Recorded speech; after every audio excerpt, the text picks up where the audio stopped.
तो आज हम क्लाइमेट चेंज के ऊपर कंप्लीट एनालिसिस करेंगे कि क्लाइमेट चेंज क्या है, इसके क्या रीजंस हैं और क्या गवर्नमेंट्स कर रही हैं इस पूरे प्रॉब्लम को सॉल्व करने के लिए। ये जो सवाल है क्लाइमेट चेंज का, ये आपके एग्ज़ाम के पर्सपेक्टिव से भी बहुत इंपॉर्टेंट है।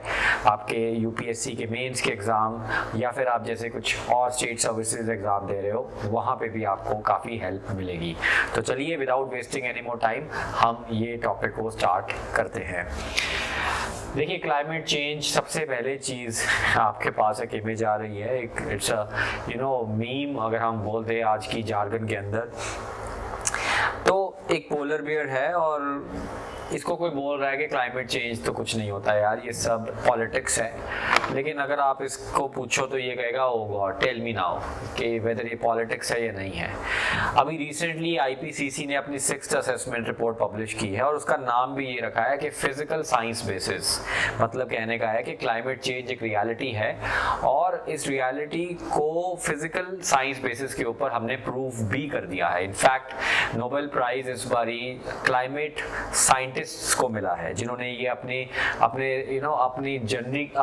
जर्नी के अंदर इन्होंने प्रूव किया है कि क्लाइमेट चेंज एक एक्चुअल रियलिटी है और इसके पीछे प्रॉपर डेटा और साइंस इन्वॉल्व है। तो सबसे पहले क्वेश्चन क्या आता है, व्हाट इज क्लाइमेट चेंज? देखिए, क्लाइमेट चेंज का बेसिकली मतलब है कि हमारे अर्थ का जो क्लाइमेट है ये मतलब हॉट होता जा रहा है। Weather is becoming hot, climate is becoming warmer. और ये वार्म क्यों होता जा रहा है? Over a period of time जो एवरेज टेम्परेचर है अर्थ का वो इंक्रीज होता जा रहा है और ये इंक्रीज जो हो रहा है ये पिछले 200-250 सालों से ज़्यादा ये देखने को मिल रहा है। तो इसका मेन रीज़न है ग्रीन हाउस गैसेस। तो ग्रीन हाउस गैसेस या ग्रीन हाउस इफेक्ट क्या होता है? उसका रीज़न ये है कि जैसे आपको पता है कि हमारा जो वो है, क्या नाम है, सूरज है, तो वहाँ से जो रेज निकलती हैं वो रेज जब अर्थ के एटमॉस्फेयर में आती हैं तो वो एटमॉस्फेयर में आने के बाद जब वो वापस जाती हैं तो वो ट्रैप हो जाती हैं। जैसे अगर आपने देखा होगा गाड़ी के अंदर आप गर्मी ज़्यादा होती है तो क्या होता है कि गाड़ी में जो रेज जाती हैं सूरज की तो वो बिकॉज ऑफ द ग्लास वो वापस नहीं आ पाती, जिसकी वजह से वो गाड़ी के अंदर ही ट्रैप हो जाती हैं, तो गाड़ी भी गर्म हो जाती है। तो वैसे ही सिमिलरली हमारी अर्थ के ऊपर भी जो एटमॉस्फेयर है वो एक ग्रीन हाउस का काम करता है और उसकी वजह से ये गर्मी जो है वो बढ़ती जा रही है। तो अगर एक छोटा सा डेटा है हमारे पास, ये डेटा मैं आपके साथ शेयर करूंगा। अगर हम ये डेटा 1860 से लें, यानी कि 1860 ऑनवर्ड्स अगर डेटा देखें और 2020 तक ये डेटा जा रहा है और ये जो डेटा है ये एवरेज टेम्परेचर्स हैं अर्थ के। तो अगर हम देखते हैं 1860 यानी कि ऑलमोस्ट 200 ईयर्स बैक की बात है, तो 1860 ऑनवर्ड्स अगर देखो तो एवरेज टेम्परेचर जो अर्थ का है it is actually shooting up. Can you see this data? या तो एवरेज टेम्परेचर शूटिंग अप है और जो मेजर इसके अंदर ग्रोथ देखने को मिली है वो 1920 और 1940 के बीच में देखने को मिली है और उसके बाद धीरे धीरे करके शूट कर रहा है और अब ये टेम्परेचर ऑलमोस्ट 1 डिग्री सेल्सियस तक 2019 में पहुंच चुका है। मतलब अगर अर्थ का एवरेज टेम्परेचर 15 डिग्री सेल्सियस है तो ये ऑलमोस्ट 16 डिग्री सेल्सियस पे हमारी जो मदर अर्थ है वो पहुंच चुकी है। और यही जो डेटा है, ये एवरेज टेम्परेचर जो राइज हो रहा है, इसी डेटा के साथ एक और डेटा हमारे पास है। ये डेटा है about the green house gases. Green house gases वो गैसेस हैं जो ग्रीन हाउस इफेक्ट क्रिएट करती है। जैसे मैंने आपको बताया था कि कैसे वो सनरेज को जो ट्रैप कर लेती हैं अपने एटमॉस्फेयर में। तो अगर हम वही डेटा को इस पे एक्स्ट्रापोलेट करके इसको सुपर इम्पोज करें तो आप देख रहे हो कि कैसे 1980 ऑनवर्ड्स हमारी जो मेजर कार्बन डाइऑक्साइड है, जो ग्रीन हाउस गैस है हमारी, ये 1980 ऑनवर्ड्स कैसे इसका पार्ट्स पर मिलियन कॉन्सेंट्रेशन बढ़ रहा है और ऑलमोस्ट आप देखो कि 500 ईयर्स जब 0 ईयर था, 500 AD, 1000 AD, 1500 AD और यहाँ पे कहीं 1800 आ गया। तो आप खुद देख रहे हो कि 1800 तक तो ये बैलेंस में था, लेकिन 1800 ऑनवर्ड्स एक जे कर्व बनता जा रहा है और एकदम शूट कर गई है ग्रीन हाउस गैसेस। तो अगर मैं ये दोनों डेटा को कंपैरिजन करूं तो 1800 ऑनवर्ड्स एक तो हमारा टेम्परेचर भी बढ़ रहा है और 1800 ऑनवर्ड्स ही हमारी ग्रीन हाउस गैसेस में भी इंक्रीज आ रहा है। तो ये दोनों चीजें कहीं ना कहीं एक पैटर्न को डिफाइन करती हैं और ये पैटर्न है कि जैसे जैसे हमारी ग्रीन हाउस गैसेस बढ़ती जाएंगी वैसे वैसे ही हमारे ग्लोबल टेम्परेचर्स भी इंक्रीज हो रहे हैं। तो आई होप ये तो आपको बहुत ही ईजिली समझ आ रहा है इस डेटा से। अब 2019-20 में काफ़ी ऐसे कमीशन ऐसी रिपोर्ट्स लेके आती हैं, जैसे अगर हम बात करें एमिशन गैप रिपोर्ट की, ये report United Nation Environment Programme लेके आता है, जो सेम ऑर्गेनाइजेशन है जिसने UNFCCC को ऑर्गेनाइज किया था बैक इन द डे। इस रिपोर्ट के अंदर भी प्रॉपर हाईलाइट किया गया है कि अर्थ जो है वो और वार्म होती जा रही है, और ये जो 1 डिग्री सेल्सियस का डिफरेंस है ये बढ़ के 2.5 या 3 डिग्री सेल्सियस हो जाएगा at the end of the century. और अगर हमने इस चीज़ को नहीं रोका और बिजनेस एज यूजुअल चलता रहा तो this is going to be very very disastrous for human species. In fact हमारी एग्जिस्टेंस का सवाल है ये। अगर हम बात करें WMO, वर्ल्ड मेट्रोलॉजिकल ऑर्गेनाइजेशन भी एक रिपोर्ट लेके आती है जिसको बोलते हैं the state of global climate, और इस स्टेट ऑफ ग्लोबल क्लाइमेट में इन्होंने भी कुछ हाइलाइट्स दी हैं। फॉर एग्जांपल इन्होंने बोला है कि ग्रीन हाउस गैसेज जो है वो नए रिकॉर्ड सेट कर रही हैं एवरी ईयर। अगर हम बात करें 2018 के ग्लोबल टेम्परेचर को, तो वो already 1 degree Celsius pre industrial level से ऊपर जा चुका है। ग्लेशियर्स रिट्रीट कर रहे हैं, मतलब खत्म हो रहे हैं ग्लेशियर्स। आर्कटिक और एंटार्क्टिका की जो सी आइस है वो डिक्लाइन कर रही है। ओशन का जो हीट है, मतलब हमारे समुद्रों में जो हीट है वो बढ़ती जा रही है। So ocean heat is at record high. अगर हम बात करें पास्ट 4 इयर्स की, तो पिछले 4 साल में सबसे हॉटेस्ट ईयर जो है वो रिकॉर्ड किया जा रहा है ऑन रिकॉर्ड। तो ये WMO और यूनाइटेड नेशन एनवायरनमेंट प्रोग्राम की emission gap report at present जो सिचुएशन है भारत के अंदर और दुनिया के अंदर when it comes to climate change, उसको बहुत ही ब्यूटीफुली रिफ्लेक्ट करती है। और ये ग्रीन हाउस गैसेस की अगर बात करते हैं तो ऐसा नहीं है कि हर ग्रीन हाउस गैस कॉमनली ही जो है वार्म करती है। हर एक ग्रीन हाउस गैस की ग्लोबल वार्मिंग पोटेंशियल डिफरेंट होती है। फॉर इंस्टेंस अगर हम देखें कार्बन डाइऑक्साइड को अगर मान लें तो मीथेन की ज़्यादा होती है, और उसके बाद नाइट्रस ऑक्साइड की उससे ज़्यादा, और फ्लोरिनेटेड गैसेस की बहुत ज़्यादा होती है। लेकिन हम सिर्फ कार्बन डाइऑक्साइड के ऊपर ही क्यों फोकस करते हैं? Because most of the green house gases में carbon dioxide has a larger role. और अगर आप इस पाई चार्ट के ऊपर फोकस करें तो जैसे कार्बन डाइऑक्साइड जो है टोटल ग्रीन हाउस गैसेस का 76% होता है, तो इसी वजह से गवर्नमेंट्स जो हैं वो कार्बन डाइऑक्साइड के ऊपर फोकस करती हैं। इसके अलावा ऐसा नहीं है कि मीथेन के ऊपर नहीं करना। इनफैक्ट एक मीथेन प्लेज की बात की है इस बारी जो ग्लासगो में डील हुई थी हमारी जो United nation framework climate change के बारे में, तो वो भी इसमें चीज़ चलती है। देखिए 2 चीज़ें होती हैं, एक होता है कार्बन सोर्स और एक होता है कार्बन सिंक।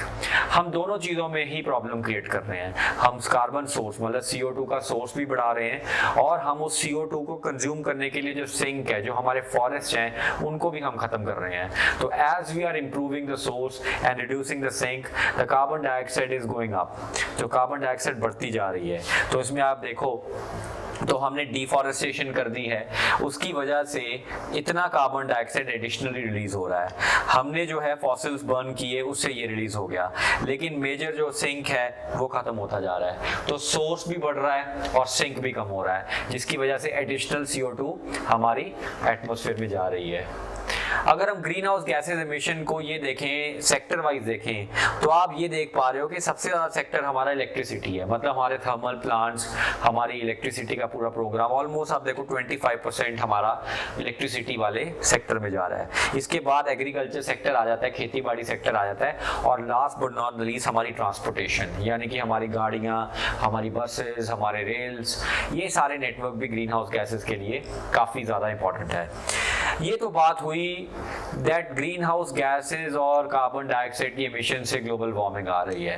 क्वेश्चन ये आता है हमारे सामने as a human species that ये क्या इफेक्ट करेंगी हमें। तो इसके बहुत इफेक्ट्स हैं, इसके सोशल और इकोनॉमिक इम्पैक्ट्स हैं क्लाइमेट चेंज के।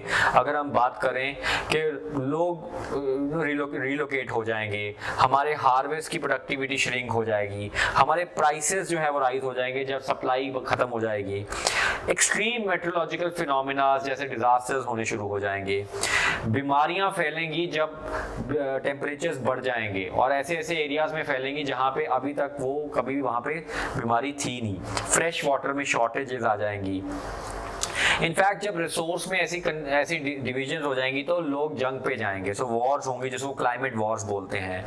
काम करने की कैपेसिटी खत्म हो जाएगी इंसान की, बिकॉज हायर टेम्परेचर्स में काम करना मुश्किल हो जाता है। और last but not the least, जो हमारी कोस्टल सिटीज हैं उनके लिए अडेप्ट करने की कॉस्ट काफी लेवल तक बढ़ जाएगी। तो ये बहुत इंपॉर्टेंट सोशल और इकोनॉमिक इम्पैक्ट है। जैसे एग्जांपल के तौर पे इमेजेस में देखो, ये 2008 और 2003 की फिगर्स हैं ऑफ अ सेम ग्लेशियर। अगर आप 2003 की ग्लेशियर की फिगर देखते हो तो यू कैन वेल इमेजिन कि कितना ग्लेशियर का लेवल है यहाँ पे, लेकिन सेम 5 साल बाद ग्लेशियर लेवल कम हो गया है। तो देखो कैसे ग्लेशियर्स हमारे रिट्रीट करते जा रहे हैं। इनफैक्ट अगर आज 2020 में देखोगे तो मुझे लगता है कि यहाँ पे ये ग्लेशियर जो है वो एग्जिस्ट ही नहीं करता होगा। तो ऐसी सिचुएशंस में हम लेके जा रहे हैं हमारी मदर अर्थ को। तो कैसे रखें हम ग्लोबल वार्मिंग को 1.5 डिग्री तक, मतलब 1 डिग्री तो हमने बढ़ा ही दिया है, अब उसको 1.5 डिग्री तक हम लिमिट कैसे करें, जो पेरिस एग्रीमेंट के अंदर इन्होंने डील की है। इसके अंदर बहुत चीजें करनी पड़ेंगी, हमें अपनी लाइफस्टाइल चेंज करनी पड़ेगी, हमें रिन्यूएबल रिसोर्स ऑफ एनर्जी पे जाना पड़ेगा, जैसे विंड, सोलर। हमें एनर्जी एफिशिएंसी इंप्रूव करनी पड़ेगी, मतलब सेम एयर कंडीशंस को और एफिशिएंट बनाना पड़ेगा, कम इनपुट के अंदर ज्यादा आउटपुट प्रोड्यूस करना पड़ेगा। हमें फॉसिल बेस्ड फ्यूल्स को चेंज करना पड़ेगा, जैसे हमें हमारी क्रूड ऑयल यूज करते हैं, पेट्रोल, डीजल, उसको चेंज करके हाइब्रिड व्हीकल्स, हाइड्रोजन व्हीकल्स, इनके ऊपर जाना पड़ेगा। हमें वर्कर्स के लिए एक जस्ट ट्रांजिशन चाहिए, हमें एग्जिस्टिंग इंफ्रास्ट्रक्चर को रीपर्पस करना है, और last but not the least हमें अपने सिंक को क्रिएट करना है, ज्यादा से ज्यादा फॉरेस्ट लेके आने हैं ताकि ज्यादा सिंक क्रिएट हो और जितनी एडिशनल ये ग्लोबल कार्बन डाइऑक्साइड है उसको हम एब्जॉर्ब कर सकें। The question is very simple, that how do you prevent global warming? देखिए global warming is coming, no problem, no doubt about it. Global warming is coming. In fact, it's not just coming, it's there. हमें अब क्या करना चाहिए? Definitely दो चीजें हमारे सामने आती हैं, एक होता है mitigation और एक होता है adaptation. Mitigation का मतलब क्या है? Mitigation का मतलब है कि टेम्परेचर्स तो बढ़ेंगे लेकिन कोशिश की जाए कि वो इतने ना बढ़ सकें। तो हम ऐसे इनिशिएटिव्स लें ताकि हम जो टेम्परेचर की राइज है उसको हम थोड़ा सा रिड्यूस कर सकें। और सेकेंडली, अगर हम इसको रिड्यूस नहीं कर पाए तो हमें अपनी जिंदगी को कैसे डिजाइन करना है, मतलब हायर टेम्परेचर कंडीशंस के अंदर हम कैसे रह सकते हैं। यानी कि पहला केस है मिटिगेशन का, कि आपको टेम्परेचर बढ़ने ही नहीं देना, और इन केस आप टेम्परेचर बढ़ जाता है और आपके हाथ में नहीं है ये सारी चीजें, तो आप कैसे उस चीज को अडेप्ट करते हो, वो सारी चीजें आ जाती हैं हमारी अडेप्टेशन के अंदर। तो हमें मिटिगेशन के ऊपर भी फोकस करने का है और डेफिनेटली हमें अडेप्टेशन के ऊपर भी फोकस जो है वो करने का है। व्हाट डू वी नीड, क्या क्या चाहिए अभी हमें टेक्नोलॉजीज चाहिए, हमें ऐसी टेक्नोलॉजीज चाहिए जो हमें मिटिगेशन और अडेप्टेशन में हेल्प करे। हमें रिन्यूएबल एनर्जी चाहिए, हमें न्यूक्लियर पावर चाहिए, हमें definitely carbon capture and storage utilization के कॉन्सेप्ट्स चाहिए जो आइसलैंड बहुत ब्यूटीफुली कर रहा है, और डेफिनेटली हमें एफिशिएंसी गेन्स और फ्यूल स्टोरेजेस, ये सब चीजें चाहिए। अब ये प्रॉब्लम एक ये देखने को मिल रही है कि ये सारी टेक्नोलॉजीज जो है वो अमीर देश जो है रिच कंट्रीज में बन रही हैं, लेकिन the problem is that this is going to affect everybody. तो हमें ऐसी टेक्नोलॉजी ट्रांसफर डील्स भी करनी पड़ेंगी, ऐसी टेक्नोलॉजी ट्रांसफर नेगोशिएशंस भी करनी पड़ेंगी कि कैसे एक रिच कंट्री टेक्नोलॉजी ट्रांसफर करके एक पुअर कंट्री को दे सके। तो this is also we need to talk about. Definitely हमें एक ग्लोबल कंसेंसस चाहिए, this is a global problem, हमें ग्लोबल कंसेंसस चाहिए, लेकिन एक अनफॉर्चुनेट चीज है कि ग्लोबल कंसेंसस बहुत ही हाई लेवल पे मिसिंग है। और लास्ट, हमें पैसा चाहिए, फंड्स चाहिए to to promote all these technologies and everything. Researcher को पैसा चाहिए ताकि वो ऐसी टेक्नोलॉजीज लेके आ सके। तो क्या आपको लगता नहीं कि इस चीज के ऊपर आज तक कोई काम नहीं हुआ? The आंसर इज नो, काम हुआ है। ग्लोबल कंसेंसस बनाने की कोशिश की गई 1992 में, जब United nation framework climate change conference लगाई गई, UNFCCC। ये कॉन्फ्रेंस आपको पता होना चाहिए कि रियो में लगाई गई थी, रियो डी जेनेरियो, जो वहाँ ब्राजील की कैपिटल है, और वहाँ पे ये लगाई गई, और वहाँ पे एक समिट होती है, उसका नाम है अर्थ समिट। ये जो अर्थ समिट है उसके अंदर डिक्लेरेशन किया गया कि हम एक साथ होके इस प्रॉब्लम को सॉल्व करने की कोशिश करेंगे। हम every year we will meet in the month of December, एक कॉन्फ्रेंस ऑफ पार्टी होगी और वहां पे मिलके हम इस चीज को सॉल्व करेंगे। तो ऐसी एक कॉन्फ्रेंस ऑफ पार्टीज के लिए उन्होंने डिफरेंट चीजें की, जैसे बायोडाइवर्सिटी के लिए अलग। तो ये पूरी समिट, रियो समिट हमने बुलाई। इसके अलावा हमने सस्टेनेबल डेवलपमेंट गोल्स की भी बात की है दुनिया में, कि ऐसे 17 गोल्स हैं जिसको पूरी दुनिया इंप्लीमेंट करेगी by 2030। And once we achieve what UNFCC ने बोला और सस्टेनेबल डेवलपमेंट गोल्स ने बोला, वंस वी अचीव दीज, तो डेफिनेटली हमारी जो ये पूरा का पूरा प्रोग्राम है क्लाइमेट चेंज को फाइट करने का काफी हद तक ईजी हो जाएगा। इसके अलावा कंट्रीज में भी डिवीजन है, जैसे ऐसा नहीं है कि हर कंट्री जो है सेम प्रोडक्शन कर रही है, अलग कंट्री का अलग लेवल है। फॉर एग्जांपल अगर हम सोवियत यूनियन की बात करें तो उन्होंने ज़्यादा कार्बन डाइऑक्साइड रिलीज की है, China has been doing it a little less, and हमारा भारत बहुत ही कम कर रहा है। सो डिपेंडिंग अपॉन आपकी इंडस्ट्री किस टाइप से है, आपकी इकोनॉमी किस टाइप से है, आपका वो काम चलता है। अब देखो यूएस की देखो पर कैपिटा एमिशन देखो, it is almost 16.5 per capita emission, और इंडिया की जस्ट 1.7। सो ऐसा नहीं है कि जो भारत कर सकता है वो अमेरिका, तो अलग अलग टारगेट्स होने चाहिए। America should have aggressive targets, India should have less aggressive targets, तो वो सारी चीजें इसमें देखने को मिलती हैं। तो पेरिस अग्रीमेंट भी ऐसा ही है। अब पेरिस अग्रीमेंट में भी इन्होंने सबसे पूछा कि भाई तुम बताओ कि तुम क्या टारगेट लगाओगे, तो फाइनली इंडिया ने भी कुछ टारगेट्स डिजाइन किए, और ये पूरा फोकस ये रहेगा कि 2 डिग्री सेल्सियस से हम टेम्परेचर को बढ़ने ना दें, और कोशिश हो तो 1 डिग्री तक, 1.5 डिग्री तक ही रखें। जैसे फॉर इंस्टेंस अगर आप ये देखो तो पेरिस अग्रीमेंट के अंदर इंडिया ने टारगेट्स अलग लिए हैं, चाइना ने टारगेट्स अलग लिए हैं, यूएसए ने टारगेट्स अलग लिए हैं, ये सारे टारगेट्स अलग अलग लिए हैं। इंडिया के टारगेट्स की अगर बात करें तो इन्होंने एमिशन इंटेंसिटी को 33 to 35% रिड्यूस करने की बात की है, पावर कैपेसिटी को 40% नॉन फॉसिल बेस कर देंगे, ऐसी चीजें की डिस्कशन की है।